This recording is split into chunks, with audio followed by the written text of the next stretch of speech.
നമുക്കിത്രയും ക്ഷേമത്തോടെ ചേർന്ന് വരുവാൻ ദൈവം നൽകിയ സാവകാശത്തെ ഓർത്ത് സന്തോഷിക്കുന്നു, ദൈവത്തെ സ്തുതിക്കുന്നു. നമ്മൾ പ്രാർത്ഥനയിൽ ഓർത്തതുപോലെ വളരെയധികം അസ്വസ്ഥതകൾ നിറഞ്ഞ ഒരു ലോകത്തിലാണ് നാം ഓരോ ദിവസവും ജീവിക്കുന്നത്. എങ്കിലും കർത്താവ് അതിൻ്റെ നടുവിൽ നമ്മെ കരുതുന്ന എല്ലാ വിശ്വസ്തതയ്ക്കായിട്ടും നമുക്ക് നന്ദിയോടെ ദൈവത്തെ സ്തുതിക്കാം. നമ്മുടെ കർത്താവിൻ്റെ മരണത്തെ പ്രകീർത്തിക്കുന്ന മനോഹരമായ പാട്ടുകൾ പാടുവാൻ തക്കവണ്ണം ദൈവം നമുക്ക് സാവകാശം നൽകിയതും വളരെ നന്ദിയോടെ ഓർക്കാം, ദൈവത്തെ സ്തുതിക്കാം. നമ്മുടെ കർത്താവിൻ്റെ മരണമാണല്ലോ പാപത്തിന് മരിച്ച് നീതിയിൽ ജീവിക്കത്തക്കവണ്ണം നമ്മെ ഒരുക്കുന്ന സുപ്രധാനമായ ഘടകമായിട്ട് ഇരിക്കുന്നത്. അതുകൊണ്ട് നമ്മുടെ കർത്താവിൻ്റെ മരണത്തെക്കുറിച്ച് എപ്പോഴും പാടാം, ഏത് സാഹചര്യത്തിലും പാടാം. വിജയകരമായി ജീവിക്കത്തക്കവണ്ണമുള്ള വലിയ പ്രചോദനമായിട്ടാണല്ലോ അത് നമുക്ക് ഇരിക്കുന്നത്. നമ്മുടെ പ്രാണപ്രിയൻ അടുക്കൽ വാതിൽക്കലായിരിക്കുന്നു എന്നുള്ളത് നമ്മൾ മനസ്സിലാക്കും തോറും കൂടുതൽ വിശുദ്ധിയോടുകൂടി നമ്മുടെ കർത്താവിന് വേണ്ടി ഒരുങ്ങേണ്ടതിന് ദൈവാത്മാവ് നമ്മെ ഈ ദിവസങ്ങളിൽ ഒരുക്കട്ടെ. നമ്മുടെ കർത്താവ് പറഞ്ഞ ഗിരിപ്രഭാഷണത്തിൽ നിന്നുള്ള പാഠങ്ങളാണല്ലോ നാം ചിന്തിച്ച് വരുന്നത്. 6-ാം അധ്യായത്തിൻ്റെ 22 മുതൽ 24 വരെയുള്ള വാക്യങ്ങളെ അധികരിച്ച് ചൊവ്വുള്ള കണ്ണും കേടുള്ള കണ്ണും എന്ന ശീർഷകത്തിൽ ചില സത്യങ്ങളാണ് കഴിഞ്ഞ ക്ലാസ്സുകളിൽ നാം ചിന്തിച്ച് വന്നത്. ആ ചിന്താവിഷയത്തിൻ്റെ ഏകദേശ സമാപ്തിയിലേക്ക് വരുവാൻ കർത്താവ് നമ്മെ സഹായിക്കുന്നു എന്നുള്ളത് നമുക്കെല്ലാ നന്ദിയോടും കൂടെ ഓർക്കാം, ദൈവത്തെ സ്തുതിക്കാം. 24-ാമത്തെ വാക്യം അതിൽ തന്നെ വളരെ പ്രസിദ്ധമായുള്ള വാക്യമാണ്. 2 യജമാനന്മാരെ സേവിച്ചു പോകാനുള്ളതായ വലിയ അപകട സാധ്യതയിലേക്ക് നമ്മുടെ കർത്താവ് വിരൽ ചൂണ്ടുന്നു എന്നുള്ളത് നമ്മൾ കഴിഞ്ഞ ക്ലാസ്സിൽ ചിന്തിക്കുവാൻ ഇടയായിട്ട് തീർന്നു. നാം ആരെ സേവിക്കുന്നു എന്നുള്ളത് വളരെ സൂക്ഷ്മതയോടുകൂടി പരിശോധിക്കുവാൻ, കർത്താവിനെ തന്നെ സേവിക്കുന്നു എന്നുള്ളത് ഉറപ്പാക്കുവാൻ ദൈവാത്മാവ് നമുക്ക് എല്ലാവർക്കും കൃപ നൽകട്ടെ. ആ വാക്യത്തിൽ നമ്മൾ വളരെ പരിചയമുള്ള യോശുവയുടെ പുസ്തകം 24-ാം അധ്യായത്തിൻ്റെ 15-ാമത്തെ വാക്യത്തിൽ നമ്മൾ എത്താനിടയായിട്ട് തീർന്നു. അവിടുന്ന് 1-2 കുറിപ്പുകൾ കഴിഞ്ഞ ക്ലാസ്സിൽ ഞാൻ ഓർപ്പിക്കുവാനും ഇടയായിട്ട് തീർന്നു. ആർ സേവിക്കും എന്ന ചോദ്യത്തിൻ്റെ ഉത്തരം നമ്മൾ 2 ഉത്തരങ്ങൾ നമ്മൾ ചിന്തിച്ചു. അതൊന്നും ആവർത്തിക്കേണ്ട ആവശ്യമില്ല എന്ന് ഞാൻ കരുതുകയാണ്. ആരെ സേവിക്കും എന്നുള്ളതായ ചോദ്യത്തിൻ്റെ ഉത്തരവും നമ്മൾ മിക്കവാറും ചിന്തിച്ച് തീർക്കുവാൻ ഇടയായിട്ട് തീർന്നിരുന്നു. അവിടെ നിന്നൊരു വലിയ അപകട സൂചന ഞാൻ കഴിഞ്ഞ ക്ലാസ്സിൽ പറഞ്ഞാണ് ക്ലാസ് അവസാനിപ്പിക്കുവാൻ ഇടയായിട്ട് തീർന്നത്. നമുക്കറിയാം, ഇസ്രയേൽ ഏക സത്യ ദൈവത്തെ വെളിപ്പെട്ട് കിട്ടിയ ജാതിയായിരുന്നു.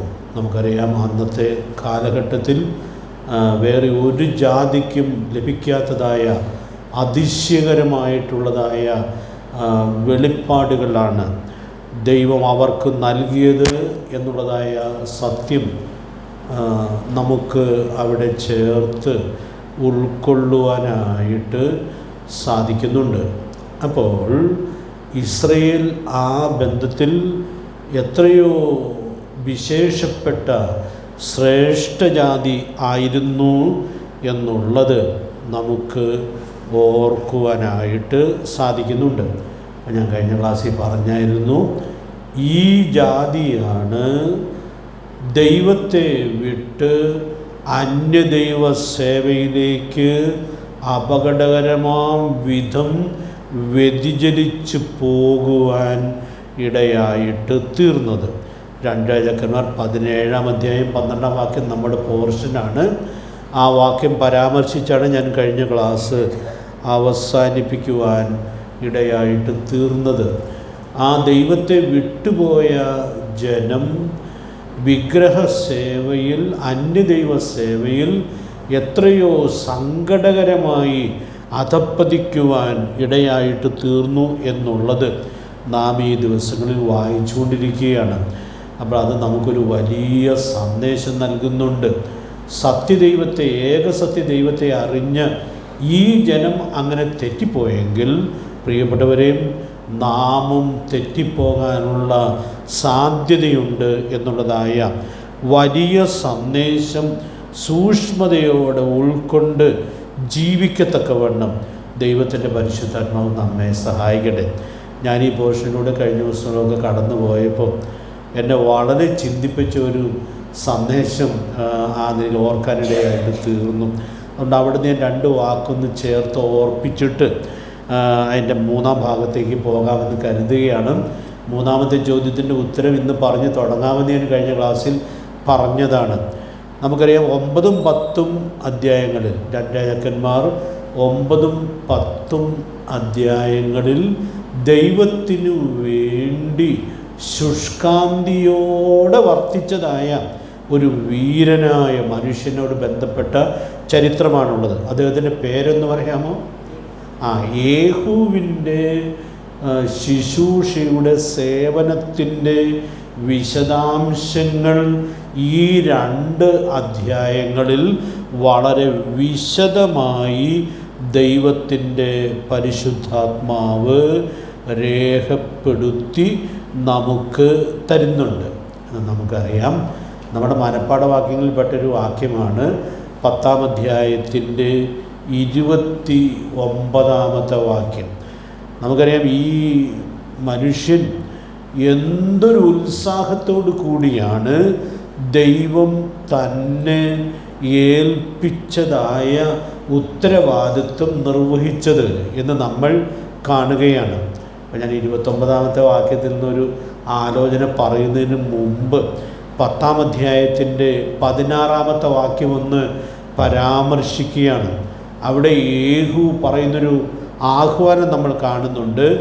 നീ എന്നോട് കൂടെ വന്ന് യഹോവയെക്കുറിച്ചുള്ള എനിക്കുള്ള ശുഷ്കാന്തി കാണുക എന്ന് പറയുന്നതായിട്ട് നമ്മൾ കാണുന്നുണ്ട്. അപ്പോൾ താൻ നല്ല ശുഷ്കാന്തിയുള്ള ആളായിരുന്നു.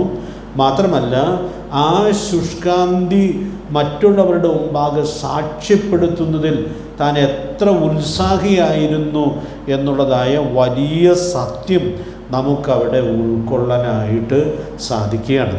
അപ്പം അതുകൊണ്ട് നമുക്ക് ആ വാചകം ഒരു സന്ദേശമായിട്ട് ഏറ്റെടുക്കാം.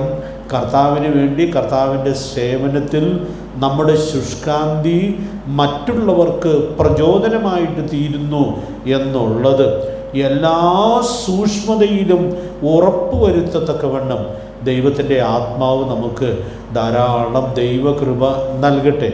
ഒരാൾ വളരെ അലസമായ ആത്മീയ ജീവിതമാണ് നയിക്കുന്നതെങ്കിൽ അത് മറ്റനേകരെ അലസതയിലേക്ക് നയിക്കാനിടയായിട്ട് തീരും. അതിന് എത്രയോ തെളിവുകൾ നമുക്ക് ദൈവവചനത്തിൽ ഉൾക്കൊള്ളാനായിട്ട് സാധിക്കും.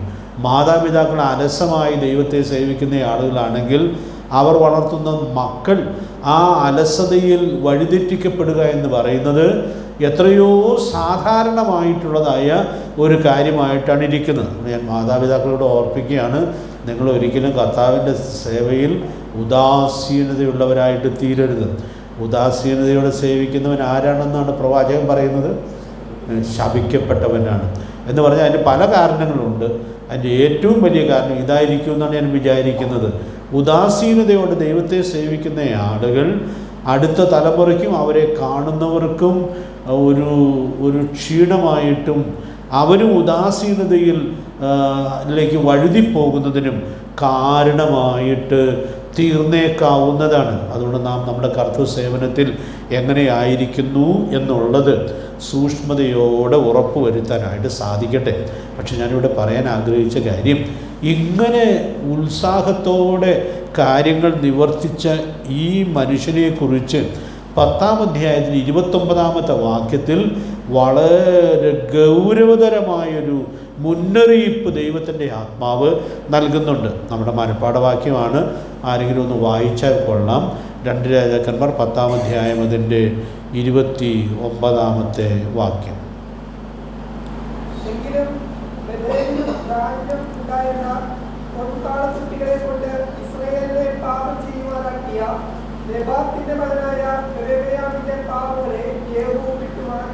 അതെന്നെ വളരെ ചിന്തിപ്പിച്ച ഒരർത്ഥത്തിൽ അത്ഭുതപ്പെടുത്തിയതായൊരു സത്യമാണ്. അപ്പോൾ ഇത്രയും ശുഷ്കാന്തിയോടെ ദൈവം ഏൽപ്പിച്ച കാര്യം ചെയ്ത ഈ മനുഷ്യൻ ബാലിൻ്റെ പ്രവാചകന്മാരെയൊക്കെ കൈകാര്യം ചെയ്ത വിധവും അവരുടെ ബലിപീഠങ്ങൾ പിന്നീട് എങ്ങനെ രൂപാന്തരപ്പെടുത്തി എടുത്തു, എന്തിനുപയോഗിച്ചു എന്നുള്ളതൊക്കെ നമ്മൾ വായിക്കുകയാണ്. പക്ഷെ അങ്ങനെ ഇത്രയും തീഷ്ണതയോട് കൂടി നിന്ന ഈ മനുഷ്യൻ അദ്ദേഹത്തിന് സാധിക്കാതെ പോയതായ കാര്യം ബേഥേലിലും ദാനിലും യൊരോബെയാം നിർത്തിയതായ ആ കാളക്കുട്ടിയെ നീക്കിക്കളയാൻ കഴിഞ്ഞില്ല എന്ന് മാത്രമല്ല, അതിനെ സേവിക്കുന്ന നിലയിൽ അതിൽ നിന്ന് വിടുതൽ പ്രാപിക്കാൻ യേഹൂവിന് കഴിഞ്ഞില്ല എന്നുള്ളത് എത്രയോ ഗൗരവതരമായ ഒരു സത്യമാണ്. അതുകൊണ്ട് കഴിഞ്ഞ ഒരാഴ്ചയായിട്ട് ഞാൻ ചിന്തിക്കുന്ന ഒരു കാര്യമാണ്, ആത്മീയ കോളത്തിൽ ഇങ്ങനെയുള്ള ചില വിഗ്രഹങ്ങൾ ആരെങ്കിലുമൊക്കെ സ്ഥാപിച്ചു കഴിഞ്ഞാൽ പിന്നെ എത്ര ആത്മീക നവോത്ഥാനത്തിന് നേതൃത്വം കൊടുക്കുന്ന ആളുകൾ വന്നാലും ഇങ്ങനെയുള്ള കാര്യങ്ങളെ മാറ്റിക്കളയാനായിട്ട് പ്രയാസമായിരിക്കും. കാരണം മാറ്റിക്കളയാനായിട്ട് അത് വളരെ ബുദ്ധിമുട്ട് പ്രായോഗികമായി ഉണ്ടാക്കുന്നതായിരിക്കും. യേഹൂവിന് കഴിഞ്ഞില്ലെങ്കിൽ പിന്നെ ആർക്ക് കഴിയും എന്നാണ് നാം വിചാരിക്കുന്നത്. അതുകൊണ്ട് പ്രിയപ്പെട്ടവരെ, ഞാനിവിടെ ഓർപ്പിക്കാനായിട്ട് ആഗ്രഹിക്കുന്നതായ കാര്യം, ദൈവത്തിൻ്റെ സേവനത്തിൽ ഈ മനുഷ്യൻ ശുഷ്കാന്തിയോടുകൂടി നിന്നു എന്നിരിക്കലും തനിക്ക് ഇതിലൊരു പൂർണ്ണ ജയം പ്രാപിക്കാനായിട്ട് സാധിച്ചില്ല.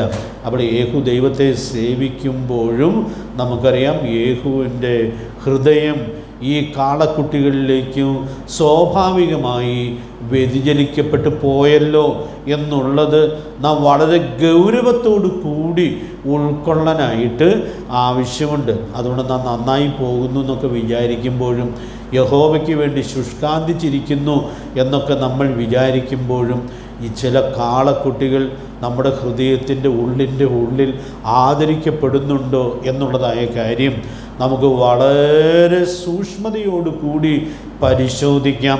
ഉണ്ടെങ്കിൽ അത് നീക്കിക്കളഞ്ഞ് നമ്മെ തന്നെ ശുദ്ധീകരിക്കത്തക്കവണ്ണം ദൈവത്തിൻ്റെ ആത്മാവ് നമ്മെ സഹായിക്കട്ടെ. ഒരു വാക്യം കൂടി ഞാൻ ഇന്ന് വചനം ധ്യാനിച്ചപ്പോൾ വായിക്കുമ്പോൾ 31-ാമത്തെ വാക്യവും ചേർത്ത് ഓർക്കുവാൻ ഇടയായിട്ട് തീർന്നു. നമ്മളിപ്പോൾ വായിച്ചുകൊണ്ടിരിക്കുന്നതായ വേദഭാഗമാണല്ലോ. ആ വാക്യം കൂടി നമുക്ക് ആ ബന്ധത്തിലൊന്ന് വായിക്കാം. ഇസ്രായേലിന്റെ ദൈവമായ യഹോവയുടെ ന്യായപ്രമാണപ്രകാരം പൂർണ്ണ മനസ്സോടെ നടക്കുന്നതിന് ജാഗ്രത കാണിച്ചില്ല. അപ്പോൾ അവിടെ വായിക്കുന്ന കാര്യം, യഹോവയുടെ ന്യായപ്രമാണവും അനുസരിച്ച് പൂർണ്ണ മനസ്സോടെ നടക്കുന്നതിന് യേഹൂ ജാഗ്രത കാണിച്ചില്ല. എന്തോ ഒരു തീക്ഷ്ണമായ ജാഗ്രതയാണ് വേറെ പല സംഭവങ്ങളിൽ നമ്മൾ കാണുന്നത്. ഈ 29-ാമത്തെ വാക്യവും 31-ാമത്തെ വാക്യവും തുടങ്ങുന്നത് ഒരു വാക്കിലാണ്. ഏത് വാക്കിലാണത്? എങ്കിലും എന്ന് പറഞ്ഞാൽ യേഹൂവിൻ്റെ തീക്ഷ്ണത വളരെ അധികമാണ്.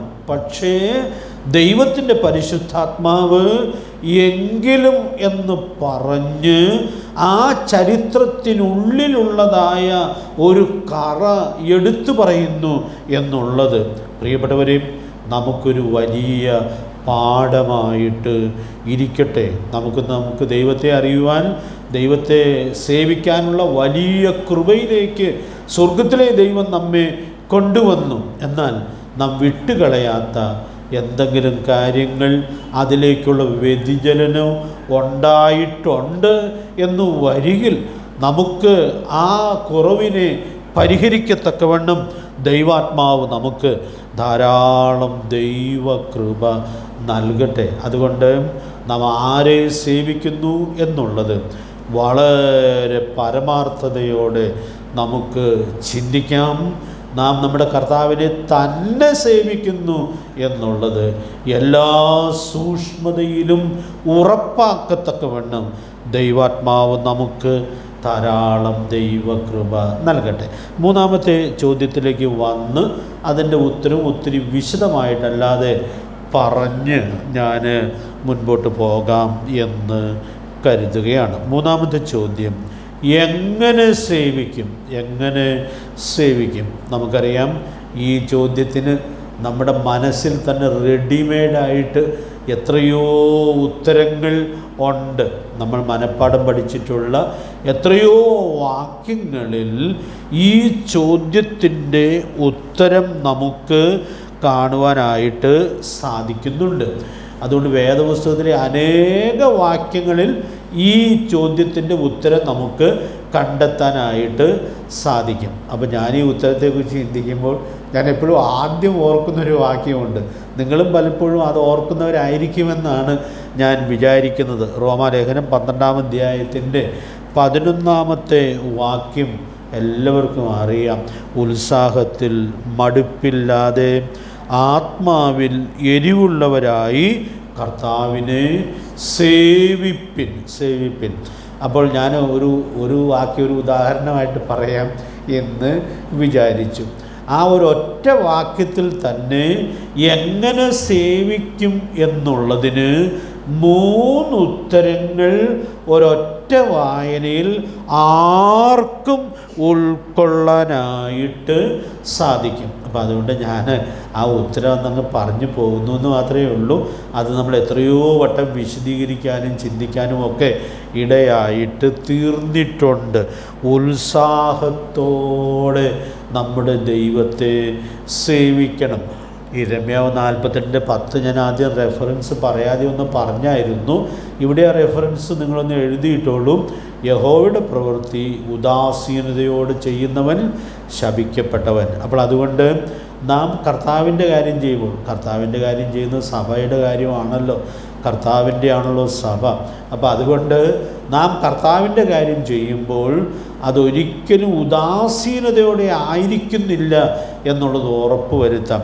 ഞാൻ പലപ്പോഴും പറഞ്ഞിട്ടുണ്ട്, ഈ ബൈബിൾ പരീക്ഷയുടെ വഴിയിൽ ആദ്യം ഇരമ്യാ പ്രവചനം പഠിക്കുന്ന കാലത്ത് ഇരമ്യാവ് 48:10 നിന്ന് ഞാനൊരു സന്ദേശം ഈ ഹോളിൽ പറഞ്ഞത് ഞാൻ പലപ്പോഴും ഓർക്കാറുള്ളതായ കാര്യമാണ്. അപ്പോൾ ആ സന്ദേശത്തിൻ്റെ തലക്കെട്ട് എഴുതി. തലക്കെട്ട് എന്നെ ഒത്തിരി ഭയപ്പെടുത്തുവാൻ ഇടയായിട്ട് തീർന്നു. യഹോവയുടെ പ്രവൃത്തി ചെയ്ത ശപിക്കപ്പെട്ടവൻ. അപ്പോൾ ആ തലക്കെട്ട് തന്നെ എന്നോട് സംസാരിക്കുവാൻ ഇടയായിട്ട് തീർന്നു. ഞാൻ യഹോവയുടെ പ്രവൃത്തി ചെയ്യാനായിട്ട് എൻ്റെ ജീവിതം സമർപ്പിച്ച ഒരാളാണ്. അപ്പോൾ ദീർഘമായ വർഷം യഹോവയുടെ പ്രവൃത്തി ചെയ്തിട്ട് ക്രിസ്തുവിൻ്റെ ന്യായാസനത്തിന് മുമ്പിൽ നിൽക്കുമ്പോൾ ഇതാണ് എൻ്റെ പേരിലുള്ളതായ റിമാർക്കെങ്കിൽ പ്രിയപ്പെട്ടവർ, അതെത്ര ഭയങ്കരമായിരിക്കുമെന്നുള്ളത് ഞാൻ വളരെ ഭയത്തോടെ ഓർത്ത കാര്യം ഇടയ്ക്കിടയ്ക്കൊക്കെ ഓർക്കാറുണ്ട്. അതുകൊണ്ട് ഞാൻ ഇന്ന് രാത്രിയിൽ അത് ഒരിക്കൽ കൂടി ഈ ഹോളിൽ ആവർത്തിക്കുകയാണ്. സഭാജീവിതവും യഹോവയുടെ പ്രവൃത്തിയൊക്കെ നമ്മൾ ഉദാസീനതയോടെ ചെയ്യുന്നില്ല എന്നുള്ളത് സൂക്ഷ്മതയോടെ ഉറപ്പുവരുത്താം. നമുക്ക് ഉത്സാഹത്തോടെ ചെയ്യാനുള്ളതായ വലിയ ഉൾക്കാഴ്ച ദൈവം തരട്ടെ. രണ്ടാമത്തെ പ്രത്യേകത അവിടെയുണ്ട്, മടുപ്പില്ലാതെ സേവിക്കണം. മടുപ്പില്ലാതെ സേവിക്കണം. പല കാര്യത്തിലും നമ്മൾ മടുത്തു പോകാനുള്ളതായ സാധ്യതയുണ്ട്. അപ്പം അതുകൊണ്ട് മടുപ്പിനുള്ളതായ മരുന്നും ഒക്കെ ദൈവത്തിൻ്റെ വചനത്തിൽ ധാരാളം പറഞ്ഞിട്ടുണ്ട്. ഒരു വാക്യം എൻ്റെ മനസ്സിൽ വരുന്നു, നിങ്ങളുടെ മനസ്സിൽ ചിലപ്പോൾ വന്നു കാണും. ഇപ്പോൾ എബ്രായ ലേഖനം 12-ാം അധ്യായത്തിൽ ഒരു മരുന്നിനെ കുറിച്ച് പറയുന്നുണ്ടല്ലോ, ഓർക്കുന്നുണ്ടോ? അത് നിങ്ങളുടെ ഉള്ളിൽ ക്ഷീണിച്ച് മടുക്കാതിരിപ്പാൻ പാപികളാൽ തനിക്ക് നേരിട്ട ഇങ്ങനെയുള്ള വിരോധം സഹിച്ചവനെ ധ്യാനിച്ചു കൊള്ളുവിൻ. ഞാനിന്ന് പ്രാരംഭത്തിലെ ആ പാട്ടുകൾ പാടിയപ്പോൾ ആ വാക്യം എന്തുകൊണ്ടോ ഓർക്കാനിടയായിട്ട് തീർന്നു. നമ്മുടെ കർത്താവിൻ്റെ കഷ്ടാനുഭവത്തിൻ്റെ വിശദാംശങ്ങളും ഒക്കെ നമ്മൾ പാടുകയും വായിക്കുകയും ഒക്കെ ചെയ്യുമ്പോൾ അത് നമുക്കുള്ളൊരു ഔഷധമായിട്ടാണ് ഇരിക്കുന്നത്. അപ്പോൾ കർത്താവിനെയാണ് നമ്മൾ സേവിക്കുന്നതെങ്കിലും സേവനത്തിൽ നമ്മൾ മടുത്തു പോകുന്നതിനുള്ളതായ വലിയ സാധ്യതയുണ്ട് എന്നുള്ളതായ സത്യം ദൈവത്തിൻ്റെ പരിശുദ്ധാത്മാവ് അവിടെ ചൂണ്ടിക്കാണിക്കുകയാണ്. മൂന്നാമത്തെ ഉത്തരവോടെ പറഞ്ഞ് ഞാൻ അവിടെ നിന്ന് മുമ്പോട്ട് പോകട്ടെ. ആത്മാവിൽ എരിവോടെ സേവിക്കണം. അപ്പോൾ അത് പ്രത്യേകിച്ച് പറഞ്ഞിരിക്കുകയാണ്, ആത്മാവിൽ എരിവോടെ സേവിക്കണം. അപ്പോൾ ആത്മാവിൽ അല്ലാത്ത എരിവും നമ്മുടെ ശുശ്രൂഷയിൽ വന്നു പോകാനുള്ളതായ സാധ്യത ഉണ്ട്. ആത്മാവിലുള്ള എരിവ് അല്ലെങ്കിൽ പിന്നെ എന്തിനുള്ള എരിവായിരിക്കും? ജഡത്തിനുള്ളതായ എരിവ് വന്നു പോകാനുള്ളതായ സാധ്യതയുണ്ട്. നമ്മൾ ഈ കഴിഞ്ഞ ദിവസങ്ങളിലൊക്കെ രാജാക്കന്മാരുടെ പുസ്തകത്തിലൂടെ പോയപ്പോഴും ജഡത്തിലുള്ള എരിവിൽ ഒരു രാജാവ് ചെയ്തതായ കാര്യവും അതിന് തൻ്റെ പിൻതലമുറ കൊടുക്കേണ്ടി വന്ന വിലയും ഓർക്കാനിടയായിട്ട് തീർന്നതാണ്. ഏത് രാജാവാണ്? ശൗൽ രാജാവ്. അദ്ദേഹം തൻ്റെ എരിവിൽ ഗിബയോന്യരെ നിഗ്രഹിച്ചു കളഞ്ഞു. കാര്യം അതൊരു ജഡീകമായ എരിവിൽ ചെയ്തതാണ്. യോശുവ പോലും ചെയ്യാൻ ധൈര്യപ്പെടാത്തതായ കാര്യം ഇദ്ദേഹം ചെയ്യുവാൻ ഇടയായിട്ട് തീർന്നു. കാരണം അവിടെ വെച്ച ഉടമ്പടിയെ ആദരിക്കാതെ അങ്ങനെ ചെയ്തു എന്നുള്ളത് ദൈവാത്മാവ് പിന്നീട് രേഖപ്പെടുത്തുകയാണ്. പിന്നെ അതിൻ്റെ നടപടിക്രമം വന്നപ്പോൾ അതിൽ നിന്ന് വിടുതൽ ലഭിക്കാനായിട്ട് സ്വർഗത്തിലെ ദൈവം നിർദ്ദേശിച്ച മാർഗം, ഇവൻ്റെ പിൻതലമുറകളിൽ ചിലർ അതിനു വേണ്ടി മരണപ്പെടണം എന്നുള്ളതാണ്. കാര്യമായ പിൻതലമുറയില്ല, അവരൊക്കെ ഓൾറെഡി മരിച്ചു പോയി കഴിഞ്ഞു. പക്ഷേ അവനോട് ബന്ധപ്പെട്ടതായ ചില ആളുകൾ അതിനുവേണ്ടി ഹോമിക്കപ്പെട്ടു എന്നുള്ളത് എത്രയോ ഗൗരവതരമായിട്ടുള്ളതായ കാര്യമാണ്. അതുകൊണ്ട് ഞാനൊരു വാക്കിങ്ങനെ ഓർപ്പിക്കുകയാണ്, നമ്മുടെ എരിവ് ആത്മാവിലായിരിക്കുന്നു എന്നുള്ളത് സൂക്ഷ്മതയോടെ ഉറപ്പ് വരുത്താം. ജഡത്തിൻ്റെ എരിവ് നമ്മെ സ്വാധീനിക്കുന്നില്ല എന്നുള്ളതും അതിസൂക്ഷ്മതയോടെ ഉറപ്പ് വരുത്താനായിട്ട് ദൈവാത്മാവ് നമുക്ക് ധാരാളം ദൈവകൃപ നൽകട്ടെ. ഇനി വേറെ വേദഭാഗങ്ങളിലേക്ക് ഞാൻ ഒത്തിരി പോകണം എന്ന് ആഗ്രഹിക്കുന്നില്ല. എന്നാൽ യോശുവയുടെ പുസ്തകം 24-ാം അധ്യായത്തിൽ എങ്ങനെ സേവിക്കണം എന്ന ചോദ്യത്തിന് ചില ഉത്തരങ്ങൾ നമ്മൾ കാണുന്നുണ്ട്. അത് ഞാൻ ജസ്റ്റ് അങ്ങ് പറഞ്ഞു പോകാം എന്ന് കരുതുകയാണ്. 5 ഉത്തരങ്ങൾ യോശുവയുടെ പുസ്തകം 24-ാം അധ്യായത്തിൽ തന്നെ നമ്മൾ കാണുന്നുണ്ട്. യോശുവയുടെ പുസ്തകത്തിലെ 24-ാം അധ്യായത്തിലെ ഏറ്റവും പ്രധാനപ്പെട്ട പ്രതിപാദ്യ വിഷയം സേവനം എന്നുള്ളതാണ്. അതുകൊണ്ട് യോശുവയുടെ ആ വാക്ക് ആ തലമുറയെ എത്രയധികം സ്വാധീനിച്ചു എന്നുള്ളത് നമുക്ക് കാണാനായിട്ട് സാധിക്കുന്നുണ്ട്. ഞാൻ എൻ്റെ വിശദാംശങ്ങളിലേക്ക് ഒത്തിരി പോകുന്നില്ല. ഒരു ദൈവ മനുഷ്യൻ നല്ലൊരു തീരുമാനമെടുത്തു. ആ തീരുമാനം അല്പം വേദനയോടും ആശങ്കയോടും കൂടിയാണെങ്കിലും ആ തീരുമാനം വൃദ്ധനായ യോശുവ വളരെ ശക്തമായിട്ട് അത് വെളിപ്പെടുത്തുവാൻ ഇടയായിട്ട് തീർന്നു. അപ്പോൾ അദ്ദേഹം എടുത്ത ആ തീരുമാനം താൻ ധൈര്യത്തോടുകൂടി അത് വെളിപ്പെടുത്തി എന്നുള്ളത് താൻ തന്നെ സേവനത്തിൽ നിന്ന് തൻ്റെ ജനം മാറിപ്പോകുമോ എന്ന് ആശങ്കപ്പെട്ട സാഹചര്യത്തിൽ ആ ജനത്തെ വളരെയധികം സ്വാധീനിച്ചു. അതുകൊണ്ട് ആ ജനം തന്നെ അവരുടെ എല്ലാ സംശയവും മാറ്റി അവർ യഹോവയെ സേവിക്കും എന്നുള്ളതായ ഉറച്ച നിർണയത്തിലേക്ക് വരുവാൻ ഇടയായിട്ട് തീർന്നു. അതുകൊണ്ട് ഞാനൊരു ദൂത് അവിടെ പറയുകയാണ്, നേതൃത്വം നല്ല തീരുമാനമെടുത്താൽ ആ തീരുമാനവും മറ്റ് അനേകരെ സ്വാധീനിക്കുവാൻ ഇടയായിട്ട് തീരും. ഞാൻ ഈ നേതൃത്വം എന്ന് പറയുമ്പോൾ സഭയുടെ നേതൃത്വം മാത്രമല്ല, നമുക്കറിയാം, കുടുംബത്തിന് നേതൃത്വം കൊടുക്കുന്ന ആളുകൾ, മാതാപിതാക്കൾ നല്ല തീരുമാനങ്ങൾ എടുത്താൽ ആ നല്ല തീരുമാനങ്ങൾ ആദ്യം സ്വാധീനിക്കുന്നത് അവർ വളർത്തുന്ന മക്കളെ ആയിരിക്കും. അതുപോലെ സഭാമൂപ്പന്മാർ നല്ല ആത്മീക തീരുമാനങ്ങൾ എടുത്താൽ അത് സഭാംഗങ്ങളെ വളരെയധികം സ്വാധീനിക്കുവാൻ ഇടയായിട്ട് തീരും. അതുകൊണ്ട് ഞാൻ ഇന്ന് രാത്രിയിൽ ഒരിക്കൽ കൂടി പറയുകയാണ്, അതുകൊണ്ട് നല്ല തീരുമാനങ്ങൾ എടുത്ത് ആ തീരുമാനങ്ങൾ സൂക്ഷിച്ച് ഞാനും നിങ്ങളും കർത്താവിൻ്റെ സേവനത്തിൽ തുടരുന്നു എന്നുള്ളത് സൂക്ഷ്മതയോടെ ഉറപ്പുവരുത്തുവാനായിട്ട് സാധിക്കട്ടെ. യോശുവയുടെ പുസ്തകം 24-ാം അധ്യായത്തിൻ്റെ 14-ാമത്തെ വാക്യം ഒന്ന് വായിച്ചോളൂ. അവിടെ നമുക്ക് ചില ഉത്തരങ്ങൾ കിട്ടും. അതൊന്ന് നോക്കി വേഗം പോകാം. 24-ന്റെ 14-ാമത്തെ വാക്യം.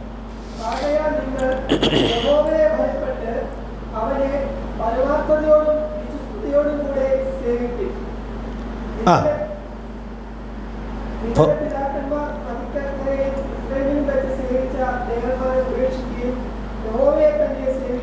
അപ്പോൾ അവിടെ 4 ഉത്തരങ്ങൾ ആ വാക്യത്തിൽ തന്നെ ഉണ്ട്. അപ്പോൾ അതുകൊണ്ട് ഞാൻ ജസ്റ്റ് അതൊന്നും എടുത്ത് പറഞ്ഞ് പോകാം. നിങ്ങളോട് ചോദിച്ചാൽ പറയുമായിരിക്കാം, പല സമയം കൂടുതൽ വേണ്ടി വരുമല്ലോ എന്നുള്ളതുകൊണ്ട് ഞാൻ തന്നെ പറയാം. ഭയത്തോടെ യഹോവയെ സേവിക്കണം. ഭയത്തോടെ യഹോവയെ സേവിക്കണം. ഇന്നൊരാളെന്നെ ടെലിഫോൺ ചെയ്തപ്പോൾ ആ ആൾ കേട്ട ഒരു സാക്ഷ്യത്തെക്കുറിച്ച് പറഞ്ഞു. അപ്പോൾ ആ സാക്ഷ്യത്തിൽ ഒത്തിരി വേദനയോടുകൂടി ഒരു സൗകര്യം പറഞ്ഞ സാക്ഷ്യമാണ് പറയാനിടയായിട്ട് തീർന്നത്. ആ സൗകര്യം വീട്ടിലുള്ള ആളുകൾക്ക് കാര്യമായ ദൈവഭയമില്ലാതെ ജീവിക്കുന്നു എന്നുള്ളത് ആ സഹോദരിയെ വേദനപ്പെടുത്തുന്നതായിട്ട് സാക്ഷ്യം പറഞ്ഞു എന്ന് എന്നോടൊന്ന് സംസാരിച്ച് അയാൾ ഓർപ്പിക്കാനിടയായി തീർന്നു. ഞാൻ ഈ കാര്യം ഇങ്ങനെ ചിന്തിച്ചുകൊണ്ടിരിക്കുമ്പോഴാണ് അങ്ങനെ ഒരു ഫോൺ കോൾ വരാനും ഇടയായിട്ട് തീർന്നത്. പ്രിയപ്പെട്ടവരെ, ഭയത്തോടെ ദൈവത്തെ സേവിക്കുന്നില്ല എന്നുള്ളത് വളരെ ആശങ്ക പ്രിയപ്പെട്ടവരിൽ ഉണ്ടാക്കുന്നതായൊരു കാര്യമായിരിക്കും. അപ്പം ഈ ദൈവത്തോടുള്ള ഭയവും ഓരോ വാക്കുകളിലും ഓരോ പെരുമാറ്റങ്ങളിലും ആത്മീയ കാര്യങ്ങളുള്ള ആഭിമുഖ്യത്തിനും ഒക്കെ വെളിപ്പെടുവാൻ ഇടയായിട്ട് തീരും. 128 സംഘത്തിലെ 1-ാം വാക്യം ഞാൻ നിങ്ങൾക്ക് പറഞ്ഞു മാത്രം പോകാം. യഹോവയെ ഭയപ്പെട്ട് അവൻ്റെ വഴിയിൽ നടക്കുന്ന ഏവനും ഭാഗ്യവാൻ. ഇവിടെ യോശുവ പറയാണ്, നിങ്ങൾ ഭയത്തോടെ യഹോവയെ സേവിക്കണം. 2-ാമത്തെ വാക്ക് പരമാർത്ഥതയോടെ സേവിക്കണം. അതിനൊക്കെ എന്തോരം വിശദീകരണങ്ങൾ നമുക്ക് ചിന്തിക്കാനായിട്ട് സാധിക്കും.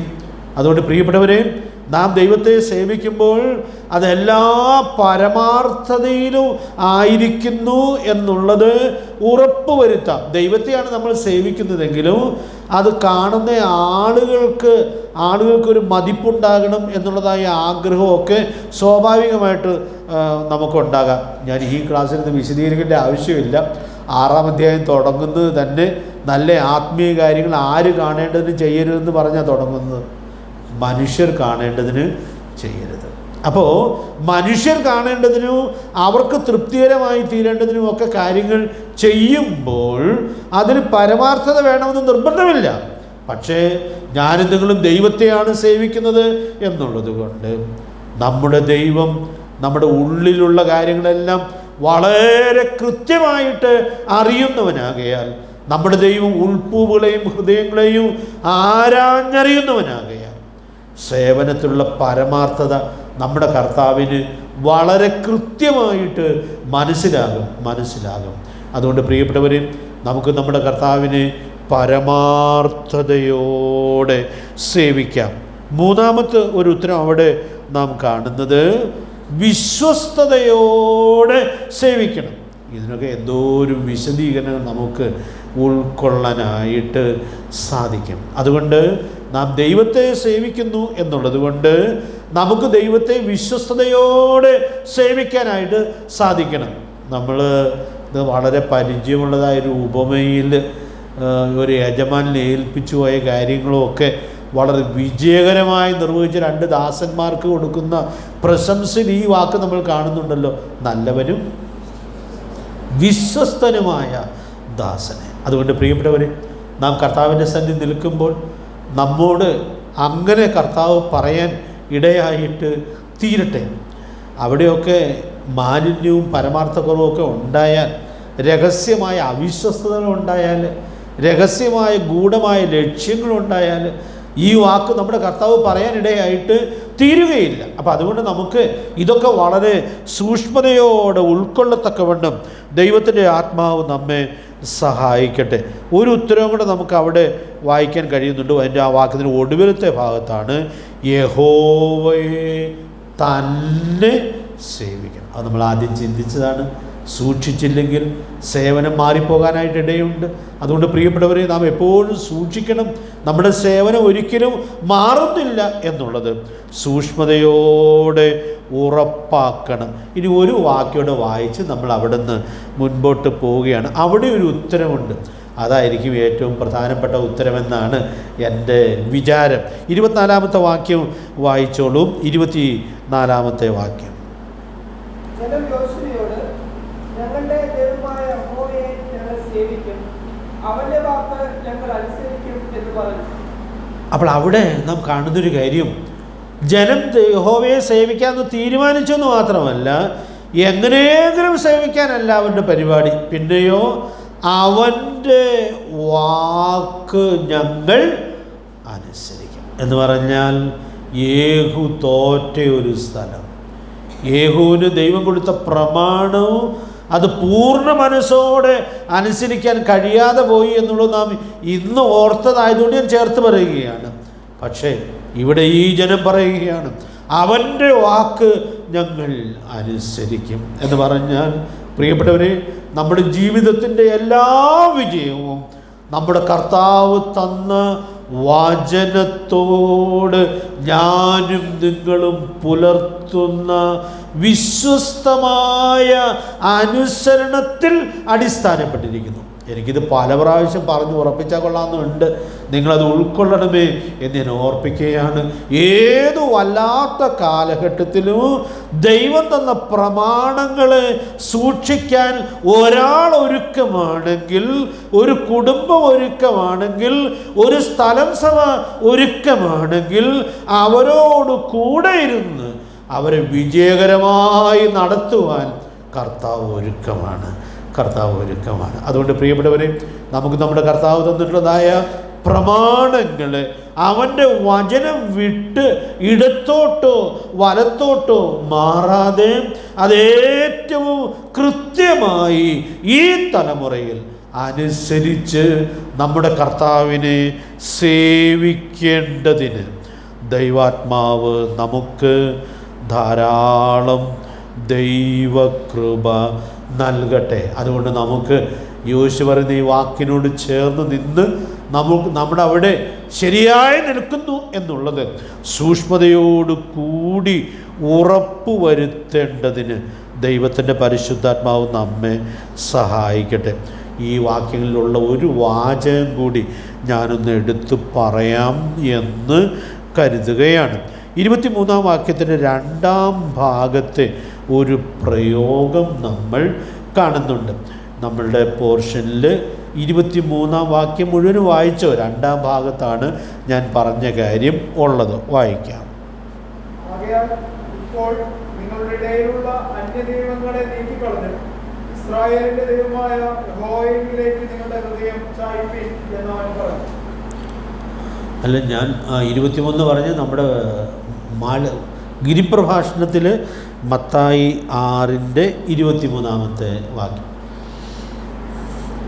കണ്ണ് കേടുള്ളതെങ്കിലും നിന്റെ ശരീരം മുഴുവനും ഇരുണ്ടതായിരിക്കും. എന്നാൽ നിന്നിലുള്ള വെളിച്ചം ഇരുട്ടായാൽ ഇരുട്ട് എത്ര വലിയത്. ഈ 2-ാമത്തെ വാചകം എന്നെ കഴിഞ്ഞ ആഴ്ച മുതൽ വളരെ ഭയപ്പെടുത്തുന്നതായൊരു വാചകമാണ്. കർത്താവ് ഇവിടെ പറയുന്ന വാക്കുകൾ എത്രയോ ഗൗരവമുള്ള വാക്കുകളാണ്. എന്നാൽ നിന്നിലുള്ള വെളിച്ചം ഇരുട്ടായാൽ ഇരുട്ട് എത്ര വലിയത്. അതുകൊണ്ട് പ്രിയപ്പെട്ടവരെ, നാം കൃപയിലേക്ക് വന്ന ആളുകളാണ്, രക്ഷിക്കപ്പെട്ട ദൈവമക്കളാണ്. നമ്മുടെ കർത്താവിനെ സേവിക്കേണ്ടതുപോലെ സേവിക്കാനുള്ള എല്ലാ സാധ്യതയും ഉള്ള ആളുകളാണ്. പക്ഷെ നമ്മിലുള്ള വെളിച്ചം ഇരുട്ടായാൽ ഇരുട്ട് എത്ര ഗൗരവതരമായിരിക്കും. ഇനി ഒരു വിശദീകരണം കൂടാതെ അതൊന്ന് പറഞ്ഞു പോകാം എന്ന് കരുതുക. സ്വർഗത്തിലെ നിക്ഷേപത്തിൻ്റെ മഹത്വം കാണേണ്ടതുപോലെ കണ്ട് ജീവൻ്റെ വെളിച്ചത്തിൽ സാക്ഷ്യം വഹിക്കുന്ന ഒരാളുടെ കണ്ണ് ഈ ഭൂമിയിലെ നിക്ഷേപങ്ങളിലേക്ക് വ്യതിചലിക്കുവാൻ ഇടയായിട്ട് തീർന്നാൽ, നമ്മൾ കഴിഞ്ഞ ദിവസം അത് വിശദീകരിച്ചാണ്.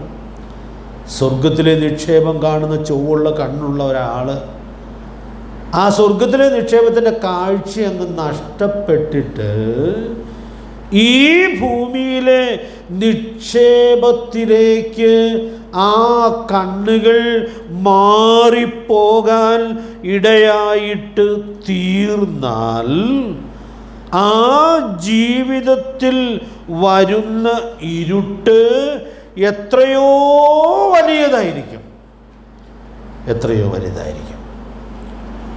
ഞാനിനി ഇത് വിശദീകരിക്കാതെ നമുക്ക് നല്ല പരിചയമുള്ള ഒത്തിരി ആളുകൾ വേദപുസ്തകത്തിലുണ്ടെങ്കിൽ ഒരാളുടെ, ഞാൻ ചിന്തിച്ച ഒരാളുടെ പേര് പറയുകയാണ്. അബ്രഹാമിനോടുകൂടെ പുറപ്പെട്ടതായ ഒരു സഹോദരനുണ്ടായിരുന്നല്ലോ, ലോത്ത്. കുറച്ച് കഴിഞ്ഞപ്പോൾ അബ്രഹാമിനെ കുറിച്ച് എബ്രായ ലേഖനമൊക്കെ പറയുന്നതായ കാര്യം, ദൈവം ശില്പിയായി നിർമ്മിച്ചതും അടിസ്ഥാനമുള്ളതായ നഗരത്തിനായിട്ട് കാത്തിരുന്നു. ഇങ്ങനെ കുറച്ച് കഴിഞ്ഞപ്പോൾ കണ്ണവിടുന്ന് മാറി. അദ്ദേഹത്തിൻ്റെ കാഴ്ച മുഴുവനും ഈ ലോകത്തിലേക്ക് പോയി. എങ്ങോട്ടൊക്കെ പോയി എന്ന് എനിക്കറിയാൻ പാടില്ല. അബ്രഹാം കൂടാരവാസിയായി പാർക്കുന്നു. ഇദ്ദേഹത്തിൻ്റെ ദർശനം മങ്ങിയപ്പോൾ ഇദ്ദേഹം സോദോമിൽ വലിയ വീടൊക്കെ പണിത് പാർക്കുന്നു. സോദോമിൻ്റെ ഫലഭൂയിഷ്ഠത ഈ മനുഷ്യൻ്റെ കണ്ണിനെ ഒത്തിരി ആകർഷിക്കുവാൻ ഇടയായിട്ട് തീർന്നു. ഞാൻ വളരെ വേദനയോടുകൂടിയാണ് വാക്കുകൾ പറയുന്നത്. അങ്ങനെ സംഭവിക്കരുത് എന്നുള്ള ആഗ്രഹത്തോടുകൂടി പറയുകയാണ്. ഇനി നിങ്ങൾ ലോത്തിൻ്റെ ചരിത്രം എന്ന് നമുക്കറിയാമല്ലോ, ഞാൻ പറഞ്ഞു കേൾപ്പിക്കണ്ടല്ലോ. ലോത്തിൻ്റെ ചരിത്രത്തിൻ്റെ ബാക്കിയിലേക്ക് നമ്മൾ പോയാൽ ആ ഇരുട്ട് എത്രയോ വലുതായിത്തീർന്നു, എത്ര ഭയങ്കരമായിരുന്നു, വിവരിക്കാൻ നമുക്ക് പ്രയാസമാണ്. നമ്മുടെ ഗുരുനാഥൻ്റെ വാക്കുകൾ എന്ത് ശക്തമായ മുന്നറിയിപ്പാണ്. ഇവിടെ നമ്മൾ വ്യതിയെല്ലാം തുടങ്ങിയിട്ടുണ്ടെങ്കിൽ ഇന്ന് രാത്രി അവസാനിപ്പിച്ചോളണം. നമ്മുടെ കണ്ണുകൾ കർത്താവ് തുറന്ന കണ്ണുകളാണ്. അതുകൊണ്ട് സ്വർഗത്തിലെ നിക്ഷേപത്തെ കാണേണ്ടതുപോലെ കണ്ട് അതിനെ വിലമതിച്ച് ആത്മീക ജീവിതം നയിക്കാനായിട്ട് ദൈവം തന്നിട്ടുള്ളതായ അവസരം നമ്മൾ നഷ്ടപ്പെടുത്തുന്നത് വലിയ ഇരുട്ടിന് കാരണമായിട്ട് തീരും. ഈ വാചകത്തിൻ്റെ മുമ്പിൽ ഞാൻ കണ്ടുപരിചിച്ച ചില ജീവിതങ്ങളിലുണ്ടായ ദുരന്തങ്ങൾ എൻ്റെ മനസ്സിനെ വല്ലാതെ ഭയപ്പെടുത്തുവാൻ ഇടയായിട്ട് തീർന്നു. ഞാൻ അത്രയും പറഞ്ഞാൽ മതി എന്നാണ് വിചാരിക്കുന്നത്. നമ്മുടെ ഗുരുനാഥൻ്റെ വാക്കുകൾ എത്ര മനോഹരമായ വാക്കുകളാണ്. ഇതിനേക്കാൾ ശക്തമായ മുന്നറിയിപ്പ് നമുക്ക് വേണോ? അതുകൊണ്ട് പ്രിയപ്പെട്ടവരെ, നമുക്ക് കാണേണ്ടത് കണ്ട് അതിനു വേണ്ടി ജീവിക്കത്തക്കവണ്ണം ദൈവത്തിൻ്റെ പരിശുദ്ധാത്മാവ് നമുക്ക് ധാരാളം ദൈവകൃപ നൽകട്ടെ. വെളിച്ചം ഇരുട്ടായി പോയതിൻ്റെ ഭയാനകത ദൈവാത്മാവ് എത്രയോ ശക്തമായിട്ടാണ് ഇവിടെ വെളിപ്പെടുത്തുവാൻ ഇടയായിട്ട് തീരുന്നത്. പിന്നെ ഈ ചുവള്ള കണ്ണിൻ്റെ കാര്യം നമ്മൾ ചിന്തിച്ചപ്പോൾ രണ്ട് ആംഗിളിൽ ചിന്തിച്ചല്ലോ. അതുകൊണ്ട് വിശദീകരിക്കേണ്ട ആവശ്യമില്ല എന്ന് വിചാരിക്കുന്നു. തങ്ങളുടെ മനസ്സിൽ നിന്ന് ആ കണ്ണോടെ കൂടി കാണേണ്ട യജമാനനെ കാണാതെ യജമാനൻ മാറിപ്പോയാൽ അത് നമ്മൾ ചിന്തിച്ച കാര്യമാണല്ലോ. നല്ല കണ്ണുകൊണ്ട് നമ്മുടെ യജമാനെ എപ്പോഴും കണ്ടുകൊണ്ടിരിക്കാം. സങ്കീർത്തനത്തിൽ നമ്മൾ കണ്ടതുപോലെ ദാസൻ്റെ കണ്ണ് യജമാനങ്ങളിലേക്ക്, ദാസിയുടെ കണ്ണ് യജമാനത്തിയുടെ കയ്യിലേക്ക്. അതുപോലെ എപ്പോഴും നമുക്ക് നമ്മുടെ കർത്താവിൻ്റെ കയ്യിലേക്ക് നോക്കിക്കൊണ്ടിരിക്കാം. നമ്മുടെ കർത്താവിൻ്റെ കയ്യിലേക്ക് മാത്രം നോക്കി ഇരിക്കത്തക്കവണ്ണം നമുക്ക് സാധിക്കട്ടെ. ആ യജമാനിൽ നിന്ന് കണ്ണു മാറിയാൽ പിന്നീട് വരുന്ന ഇരുട്ട് അതിഭയങ്കരമായിരിക്കും. അങ്ങനെയുള്ള എത്രയോ ജീവിതങ്ങൾ നമുക്ക് തിരുവഴുത്തിലുണ്ട്. നമ്മുടെ ഈ അടുത്ത ദിവസങ്ങളിൽ പരിചയപ്പെട്ടതായ ആ ദൈവദാസൻ്റെ പേര് പറഞ്ഞ് ഞാൻ അവസാനിപ്പിക്കുകയാണ്. വേദോസ്തത്തിലുള്ള ദേവദാസൻ. തൻ്റെ യജമാൻ്റെ ദർശനത്തിൽ നിന്നൊക്കെ മാറിപ്പോയ, കണ്ണ് മാറിപ്പോയതായ ഒരു ദൈവദാസനുണ്ടല്ലോ, പേര് നിങ്ങൾക്കറിയാം, ഗേഹസ്. യജമാൻ്റെ മാതൃകയൊന്നും ഗേഹസിക്ക് വലിയ വലുതായിട്ട് തോന്നിയില്ല. സ്വർഗത്തിലെ നിക്ഷേപവും ഗേഹസിക്ക് വലിയ വലുതായിട്ട് തോന്നിയില്ല. ഏലീശയുടെ വാക്കിൽ നമ്മൾ വായിച്ചതുപോലെ വസ്ത്രം, ഒലിവ് തോട്ടം, മുന്തിരിത്തോട്ടം, ആടുമാടുകൾ, ദാസിദാസന്മാർ, ഇവയിലേക്കൊക്കെ ഗേഹസിയുടെ കണ്ണ് മാറിപ്പോയി, സേവനവും മാറിപ്പോയി. ആ ജീവിതത്തിൻ്റെ ദുരന്തം ഞാൻ വിവരിക്കേണ്ട ആവശ്യമില്ല, നമുക്കെല്ലാം നന്നായിട്ട് അറിയാം. അതുകൊണ്ട് പ്രിയപ്പെട്ടവരെ, നമ്മുടെ പ്രാണപ്രിയൻ പറഞ്ഞ ഈ വാക്ക് എത്രയോ ഗൗരവതരമായിട്ടുള്ളതായ വാക്കാണ്. എന്നാൽ നിന്നിലുള്ള വെളിച്ചം ഇരുട്ടായാൽ ഇരുട്ട് എത്ര വലിയത്. അതുകൊണ്ട് ഈ സത്യം നമ്മുടെ പ്രാണപ്രിയൻ എത്ര മനോഹരമായി, എത്ര ഗൗരവമായി ഇവിടെ വെളിപ്പെടുത്തിയിരിക്കുകയാണ്. ദൈവം നമ്മെ അത്ഭുത പ്രകാശത്തിലേക്കാണ് കൊണ്ടുവന്നത്.